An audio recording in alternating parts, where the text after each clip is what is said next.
নির্বাচন যত দেরি হবে দেশি বিদেশি ষড়যন্ত্র তত বাড়বে বলে মন্তব্য করেছেন বিএনপির ভারপ্রাপ্ত চেয়ারম্যান তারেক রহমান। শনিবার দুপুরে চুয়াডাঙ্গা বিএনপির কাউন্সিলে ভার্চুয়ালি যুক্ত হয়ে তিনি এই মন্তব্য করেন। এছাড়া রাজশাহীতে আরেক অনুষ্ঠানে তিনি জনগণের আস্থা অর্জন করতে নেতাকর্মীদের প্রতি আহ্বান জানান। চুয়াডাঙ্গার টাউন ফুটবল মাঠে জেলা বিএনপির দ্বিবার্ষিক কাউন্সিল ভোটের মাধ্যমে নির্বাচিত করা হয় সভাপতি ও সাধারণ সম্পাদক। সেখানে রাষ্ট্র সংস্কারে ৩১ দফা রূপরেখা ও জনসম্পৃক্তি নিয়ে কর্মশালায় অংশ নেন নেতাকর্মীরা। লন্ডন থেকে ভার্চুয়ালি বক্তব্য রাখেন দলের ভারপ্রাপ্ত চেয়ারম্যান তারেক রহমান। তিনি বলেন, অন্তর্বর্তী সরকার যেসব সংস্কারের কথা বলছে তা বিএনপিও চায়, তবে বেশি সংস্কার করতে গিয়ে নির্বাচন দেরি হলে সুযোগ নিতে পারে ষড়যন্ত্রকারীরা, আশঙ্কা তারেক রহমানের। নির্বাচন যত দেরি হবে তত ষড়যন্ত্র বৃদ্ধি পাবে। যেই স্বৈরাচারকে জনগণের অভ্যুত্থানের মাধ্যমে হটিয়ে দেওয়া হয়েছে, সেই স্বৈরাচার কিন্তু বসে নেই। সেই স্বৈরাচার কিন্তু তাদের ষড়যন্ত্রে তাদের দেশি বিদেশি প্রভুদের সাথে মিলে বসে ষড়যন্ত্র করেই যাচ্ছে। এছাড়াও শনিবার রাজশাহী জেলা পরিষদ মিলনায়তনে এক কর্মশালায় ভার্চুয়ালি যুক্ত হয়ে বক্তব্য রাখেন তারেক রহমান। তিনি নেতাকর্মীদের জনগণের প্রত্যাশা অনুযায়ী কাজ করার আহ্বান জানান।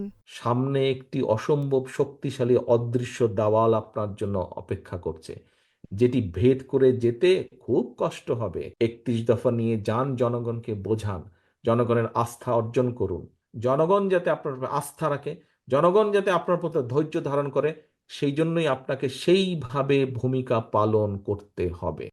বিএনপির প্রতি জনগণ আস্থা রাখলে ভবিষ্যতে দেশকে এগিয়ে নিয়ে যাওয়া সহজ হবে বলেও মন্তব্য করেন বিএনপির ভারপ্রাপ্ত চেয়ারম্যান। জনগণের মাঝে যদি টিকে থাকতে চাই। Jahanara Parvin, independent news. প্রিয় সহকর্মীবৃন্দ, এই দেশের সংস্কার প্রক্রিয়া দ্রুত শেষ করে ডিসেম্বরের পরে নির্বাচনী রোডম্যাপ ঘোষণার দাবি করেছে জামায়াতে ইসলামী। দুপুরে মানিকগঞ্জে দলের কর্মী সম্মেলনে এই দাবি জানান সেক্রেটারি জেনারেল মিয়া গোলাম পরোয়ার। রাষ্ট্রীয় প্রতিষ্ঠানগুলোকে দলীয়করণ ও দুর্নীতিমুক্ত করারও দাবি জানান এই জামায়াত নেতা। বলেন, আওয়ামী লীগ আমলে দলীয়করণের মাধ্যমে রাষ্ট্র কাঠামো ধ্বংস করা হয়েছে, এগুলো সংস্কার বেশি জরুরি। এ কাজে সময় নষ্ট না করার আহ্বান জানান গোলাম পরোয়ার। তার মতে, সংস্কারে দেরি হলে ষড়যন্ত্রকারীরাও সুযোগ পেয়ে যাবে। ফ্যাসিবাদের দোসররা এখনও সব জায়গায় ঘাপটি মেরে বসে আছে বলেও অভিযোগ করেন তিনি।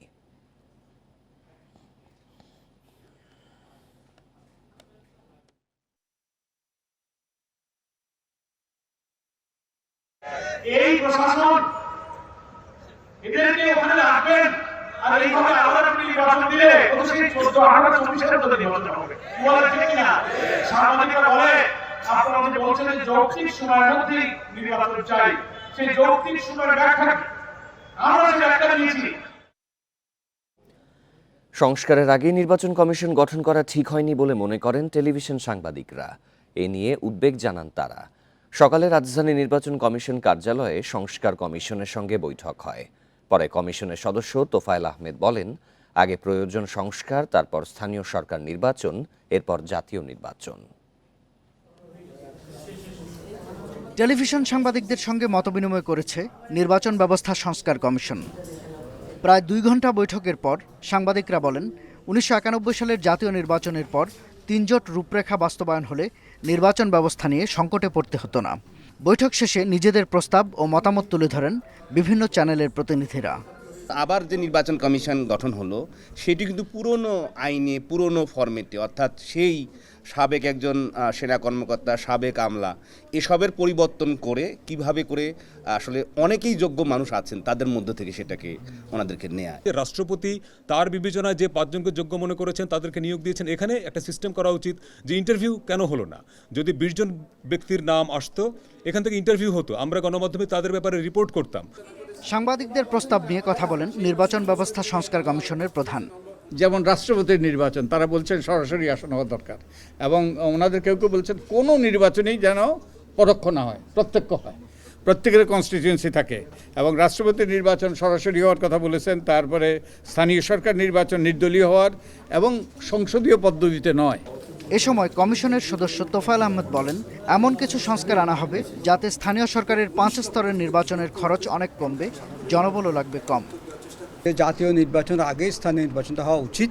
এর কারণ হচ্ছে স্থানীয় নির্বাচনটা করার কারণে আমাদের নির্বাচন কমিশনের সক্ষমতা বাড়বে। এত সংস্কার হচ্ছে, এইগুলোকে সংস্কারটা শেষ না করে যদি আমরা স্থানীয় নির্বাচনে যাই তাহলে কিন্তু সংস্কারটা ঝুলে যাবে।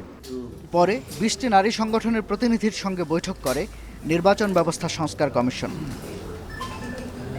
শাহাদাত স্বপন, ইন্ডিপেন্ডেন্ট নিউজ, ঢাকা।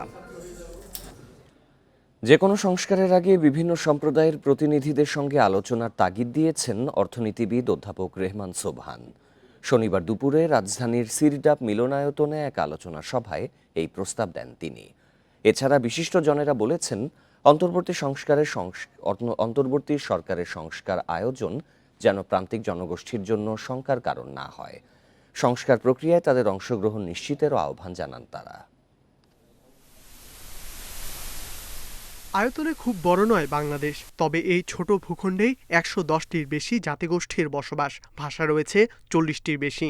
ছাত্র জনতার অভ্যুত্থানের পর থেকে এসব গোষ্ঠীর বিভিন্ন বিষয় সমাধান আর বৈষম্য দূর করার প্রস্তাব আসে নানা মহল থেকে। শনিবার এই নিয়ে যৌথভাবে আলোচনার আয়োজন করে উন্নয়ন ও গবেষণা সংস্থা সেট, বিআরসি এবং পিপিআরসি।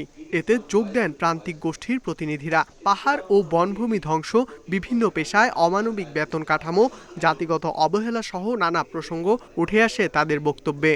ওখানে আপনার জীববৈচিত্র্য নষ্ট হয়, আপনার পশু পাখিদের খাদ্য থাকে না, এখন আপনি বনে মানব পাবেন না। আজকে বিভিন্ন উন্নয়নের কারণে আমরা জুট চাষগুলো হারিয়ে ফেলতেছি। আমার বাবা সুইপার, মিনিস্টার সাহেব আপনার বাবা একজন কৃষক এদেশে। বিশিষ্টজনেরা বলেন, সংস্কার চূড়ান্তের আগে সব শ্রেণীর মানুষের অধিকার নিশ্চিত করতে হবে সরকারকে। এই সমস্ত জমিগুলো আছে যেগুলো এখনো পর্যন্ত কোনো রকমের কাজেই লাগছে না, সেই জমিগুলো তাদের ফেরত দেওয়া হবে। আমরা তো একটা দেখলাম যে সময় সংস্কার হয়েছে, সমস্যা আরো গভীর হয়েছে। আমাদের ন্যায্যতা নিশ্চিত করার সংস্কার, এটাই হচ্ছে আজকের দাবি। তাদের সমস্যাটা তারাই সবথেকে ভালো বোঝেন এবং বলতে পারে, এবং এটা যদি একটা ব্যবস্থা করা যায়, এর থেকে ভালো আর কিছু হতে পারে। চা শ্রমিক, হরিজন সম্প্রদায় সহ নিম্ন আয়ের জনগোষ্ঠীর অর্থনৈতিক উন্নয়নের প্রস্তাব তুলে ধরেন অর্থনীতিবিদ অধ্যাপক রেহমান সোবহান। চা বাগানে ব্যবসায় ওনাকে শেয়ার দিয়ে উনি শুধু কর্মী হবে না, উনি মালিকও হতে পারবেন। উনি তো জেনারেশন থেকে উনি তো এই কাজ করে যাচ্ছে। অনুষ্ঠানে প্রান্তিক জনগোষ্ঠী ও তাদের সামাজিক সুরক্ষার বিষয়ে 8টি প্রকাশনার মোড়ক উন্মোচন করা হয়। ইকরামুল কবির, ইন্ডিপেন্ডেন্ট নিউজ, ঢাকা। আওয়ামী লীগ সরকার সাধারণ মানুষের ওপর নির্বিচারে গুলি চালিয়েছে, তাদের গোড়া থেকে নির্মূল না করতে পারলে আবারও ষড়যন্ত্র শুরু হবে বলে সতর্ক করেছেন সার্জিস আলম। সকালে বরিশালে জুলাই আগস্টের ছাত্র আন্দোলনে নিহতদের স্বজনদের আর্থিক সহযোগিতা দেওয়ার সময় এসব কথা বলেন শহীদ স্মৃতি ফাউন্ডেশনের এই সাধারণ সম্পাদক। এ সময় সার্জিস বলেন, যত দ্রুত সম্ভব বিদেশে পলাতকদের দেশে ফিরিয়ে শাস্তির ব্যবস্থা করতে হবে। আজ ৭৯টি পরিবারকে ৫ লাখ টাকা করে সহায়তা দেয়া হয়। এ সময় হত্যাকারীদের বিচার দাবি করেন শহীদ পরিবারের সদস্যরাও।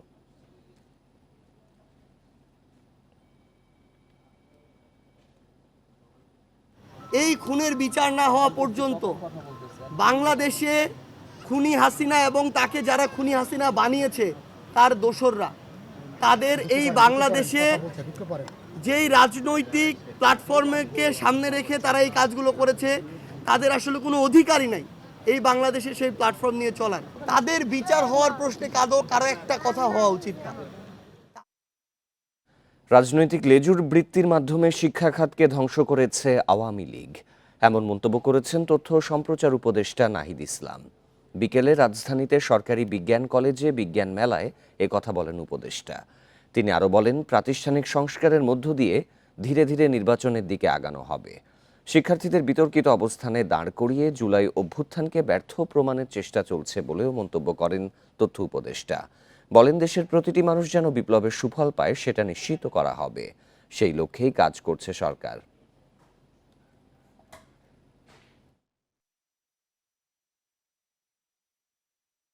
আমরা দেখেছি যে কিভাবে শিক্ষা সেক্টরকে ধ্বংস করা হয়েছে, সেটা রাজনীতিকরণ করা হয়েছে। একটা প্রাথমিক শিক্ষা প্রতিষ্ঠানকেও পর্যন্ত সেখানে রাজনীতিকরণ করা হয়েছে। এবং আমরা চাই যে সেই প্রাতিষ্ঠানিক সংস্কারগুলো আমরা করব এবং এরপরেই আমরা যে গণতান্ত্রিক রূপান্তর, সেই নির্বাচনের দিকে যাব। মহাখালী ডিএনসিসি কোভিড হাসপাতালের নাম ৩৬শে জুলাই করার প্রস্তাব দিয়েছেন শিক্ষার্থীরা।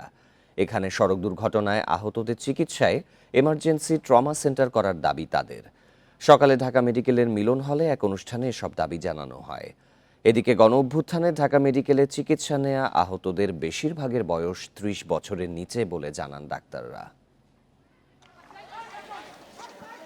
ছাত্র জনতার আন্দোলনে আহতদের দিনরাত চিকিৎসা দেয় ঢাকা মেডিকেলের ডাক্তাররা। তাদের স্মরণ করতে শনিবার সেমিনারের আয়োজন করা হয়। সহিংসতার মধ্যে ঢাকা মেডিকেল কলেজে ভর্তি হয়েছেন গুরুতর আহত ৯০৩ জন। ১৬২ জনকেই হাসপাতাল নেওয়া হয় মৃত অবস্থায়, আর সেখানে মারা যান ৮৯ জন। এখনও ২৩ জন চিকিৎসাধীন। ডিএমসির তথ্য বলছে, রোগীদের মধ্যে ১৩ থেকে ৩০ বছর বয়সী ছিলেন ৬২০ জন। আন্দোলনে হতাহতদের স্মরণে মহাখালী কোভিড ডেডিকেটেড হাসপাতালকে ইমার্জেন্সি ট্রমা সেন্টার হিসেবে রূপান্তরের দাবি জানান শিক্ষার্থীরা।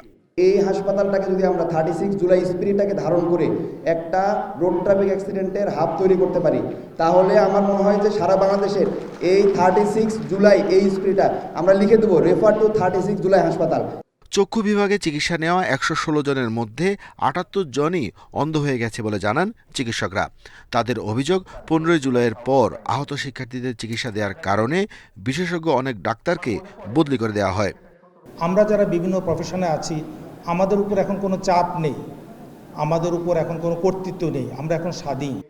আন্দোলনের অন্যতম সমন্বয়ক ও বর্তমান সরকারের উপদেষ্টা আসিফ মাহমুদ সজীব ভূঁইয়া বলেন, চিকিৎসা নিতে যাওয়া শিক্ষার্থীদের ওপরও হামলা করেছে ঢাকা মেডিকেলের ছাত্রলীগের নেতাকর্মীরা। যেমন আমি কাজ করতে গিয়ে এখন দেখছি যে ক্রীড়া ক্ষেত্রটা কিভাবে রাজনীতিকরণ করা হয়েছে, ঠিক একইভাবে চিকিৎসা ক্ষেত্রে রাজনীতিকরণ করা হয়েছে। এমন পর্যায়ে করা হয়েছে যে আমরা দেখেছি যে ৪ই আগস্ট প্রত্যেকটা মেডিকেল কলেজ থেকে শান্তি সমাবেশ বের হয়েছে, যেটা অত্যন্ত দুঃখজনক। উপদেষ্টাকে কাছে পেয়ে ঢাকা মেডিকেল কলেজের শিক্ষার্থীরা স্বাস্থ্যসেবা ও সুরক্ষা আইনকে নিপীড়নমূলক মন্তব্য করে তা সংস্কারের দাবি জানান। Arafatur Rahman, independent news, Dhaka. ৫ August পরবর্তী সময়ের মামলায় সুষ্ঠু তদন্তের নির্দেশ দিয়েছেন নতুন আইনজীবী বাহারুল আলম। কোনো নিরীহ মানুষ যাতে হয়রানি না হয় সেদিকে সতর্ক থাকতে বলেন তিনি। সকালে পুলিশ সদর দপ্তরে মত বিনিময়ে এসব নির্দেশনা দেন আইজিপি। বলেন, কোনো পুলিশ সদস্যকে অযথা সংকটে ফেলা যাবে না। নিরপরাধ কারো বিরুদ্ধে মামলা হয়ে থাকলে আইনি প্রক্রিয়ায় তা প্রত্যাহার করতে হবে। পুলিশকে জনসম্পৃক্ততা বাড়ানোর আহ্বান জানান বাহারুল আলম। অনাকাঙ্ক্ষিত পরিস্থিতি তৈরি হলে পুলিশকে ধৈর্যের সঙ্গে মোকাবিলা করার পরামর্শ দেন পুলিশ প্রধান।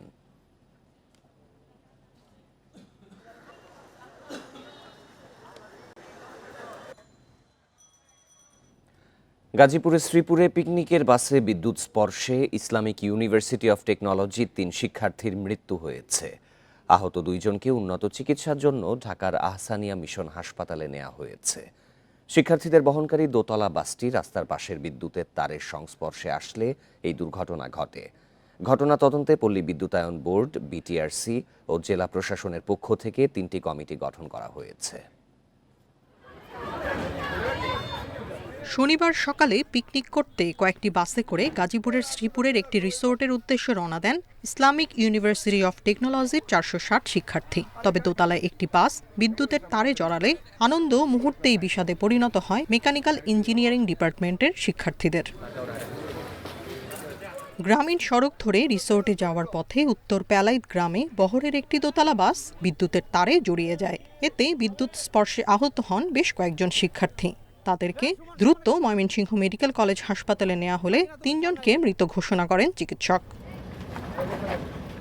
স্থানীয়রা বলছেন, এই সড়কে সচরাচর বাস চলাচল করে না। দোতলা বাসের উচ্চতা বেশি হওয়ায় সড়কের পাশের তারে জড়িয়ে এ দুর্ঘটনা ঘটে।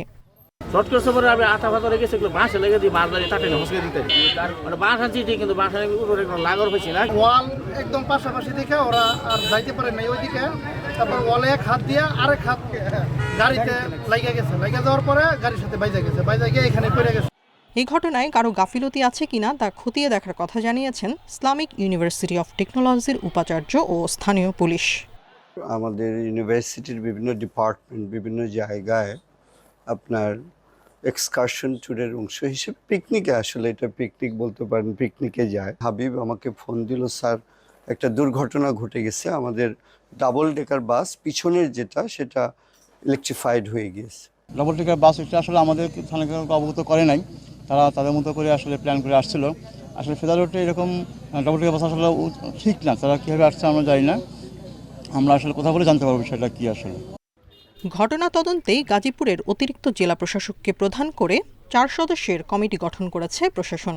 এছাড়া 5 সদস্যের কমিটি করেছে পল্লী বিদ্যুতায়ন বোর্ড।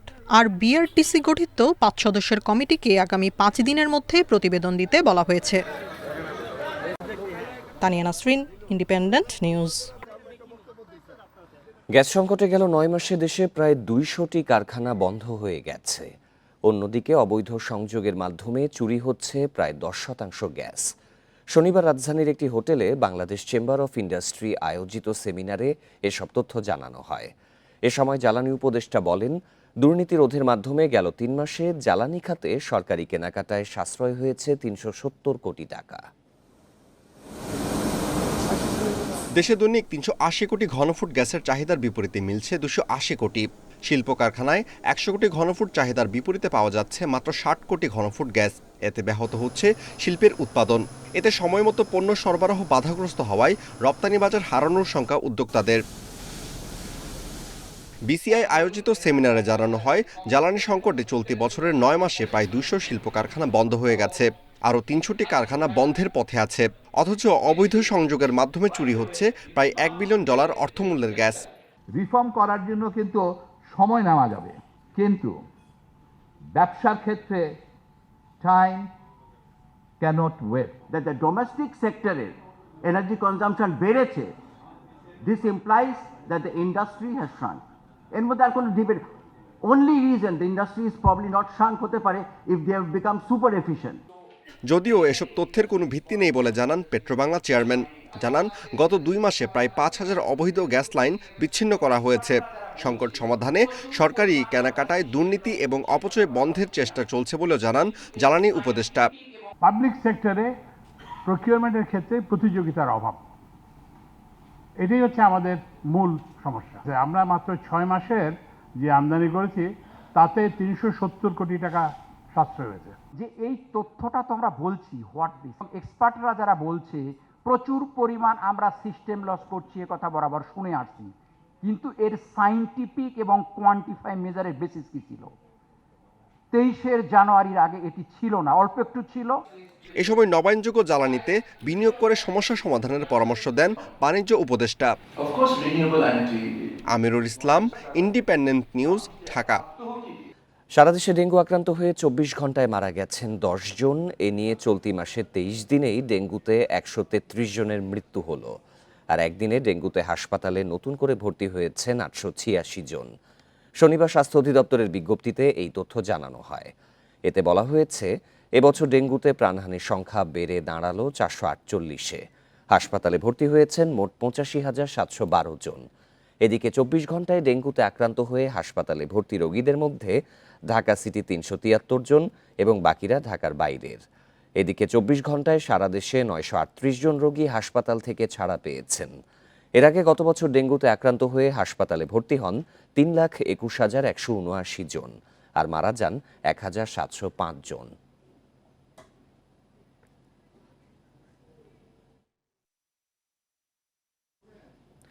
ব্যাটারি রিকশা চালু সহ 12 দফা দাবিতে কাল জাতীয় প্রেস ক্লাবের সামনে চালক শ্রমিকদের গণ অবস্থান। সকালে পুরানা পল্টনে সংবাদ সম্মেলনে এই কর্মসূচি দেয় রিকশা, ভ্যান, ইজি বাইক শ্রমিক ইউনিয়ন। এ সময় তারা গত কয়েকদিনের আন্দোলনে যেসব অটোচালক গ্রেপ্তার হয়েছে তাদের মুক্তিরও দাবি জানান। গত 2 দিন ধরেই রাজধানীতে ব্যাটারি রিকশা বন্ধের সিদ্ধান্তের প্রতিবাদে সড়ক ও রেলপথ আটকে বিক্ষোভ করছেন চালকেরা। শুক্রবারও জুরাইনে আইন শৃঙ্খলা বাহিনীর সঙ্গে হয়েছে তাদের ধাওয়া পাল্টা ধাওয়া। পরে পরিস্থিতি নিয়ন্ত্রণে ছোঁড়া হয় টিয়ার শেল। রেললাইন অবরোধ, পদ্মা সেতু হয়ে রেল যোগাযোগ বন্ধ থাকে 4 ঘণ্টা। মঙ্গলবার ঢাকা মহানগর এলাকায় 3 দিনের মধ্যে ব্যাটারি রিকশা বন্ধ করতে নির্দেশ দেয় হাইকোর্ট। এরপর থেকেই আন্দোলনে রয়েছেন চালকেরা। আগামী 24শে নভেম্বর সকাল 11টায় জাতীয় প্রেস ক্লাবের সামনে রিক্সা, ভ্যান, ইজি বাইক শ্রমিক ইউনিয়নের আহ্বানে ঢাকা শহরের রিক্সা শ্রমিক ভাইদের একটা গণ অবস্থান হবে। জুলাই আগস্ট অভ্যুত্থান নিয়ে রাজধানীর দৃক গ্যালারিতে শুরু হলো paint the sky make it yours শিরোনামে চিত্র প্রদর্শনী। বিশ্বব্যাংকের এই আয়োজনে শিক্ষার্থীদের বিভিন্ন দেয়াল চিত্র তুলে ধরা হয়েছে।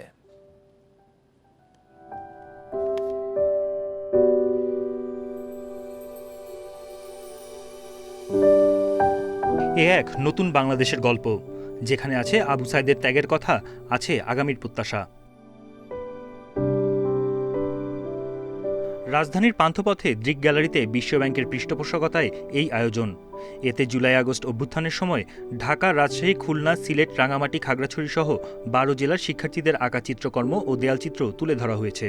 যেহেতু আমাদের ওয়েপনই পেন্সিল, তো আমরা ওইটা দিয়ে ভেবেছি আমরা কিভাবে নিজেদের জায়গা থেকে আমরা কাজ করতে পারি। বাক স্বাধীনতা আমাদের ছিল না, 5ই আগস্টের পর আমরা সেটা পেয়েছি।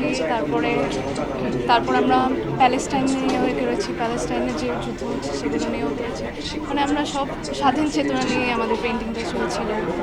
সকাল 11টায় প্রদর্শনীর উদ্বোধন করেন অর্থ উপদেষ্টা সালেউদ্দিন আহমেদ। স্বাগত জানান এমন আয়োজনকে। পুরো গ্যালারি ঘুরে দেখেন তিনি। এই ধরনের জিনিসগুলো কিন্তু আমাদের দেশে অত্যন্ত জরুরি। কবিতা তো আমি বললামই, লেখা আছে, কবিতা তো আমাদেরকে অনেকভাবে নাড়া দেয়। আর যারা পেইন্ট করেছে, যারা শ্রম দিয়েছে, মেধা দিয়েছে, তাদের আমার পক্ষ থেকে, আমার সবার পক্ষ থেকে স্পেশাল আমি ধন্যবাদ জানাই। প্রতিদিন বেলা 3টা থেকে রাত 8টা পর্যন্ত দর্শনার্থীদের জন্য উন্মুক্ত থাকবে এই প্রদর্শনী। চলবে আগামী 30 নভেম্বর পর্যন্ত। বনি ইবনে কামাল, ইন্ডিপেন্ডেন্ট নিউজ, ঢাকা। এই ছিল বিরতিহীন রাত 9টায় বাংলাদেশে। সব খবরের বিস্তারিত জানতে চোখ রাখুন ফেসবুক, ইউটিউব এবং এক্সে। আমন্ত্রণ পরের আয়োজনে।